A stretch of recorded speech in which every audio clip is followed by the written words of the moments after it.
ទីត្រូវទឹកសញ្ញាហាមពួកបរិយនៅកន្លែងដែលហាមពួកឬបំបីតែង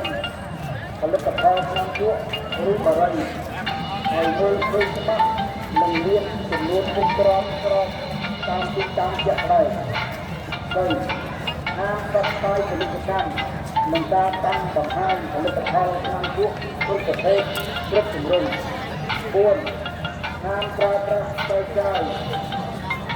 ជួញដូរឧបករណ៍អេឡិចត្រូនិកសម្រាប់ការជួសគ្រប់ប្រភេទគ្រប់ជំរុំកន្លែងអវិជ្ជាថ្មីជាសកម្មភាពនេះជាអាច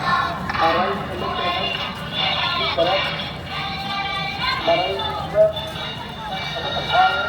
អេស៊ីពីនិងអ៊ីដាជាដែរ5គ្រប់បណ្ដាមន្ទីរអង្គភាពរដ្ឋបាលខាងលើវិញនិងសម្បត្តិចាក់ព័ន្ធ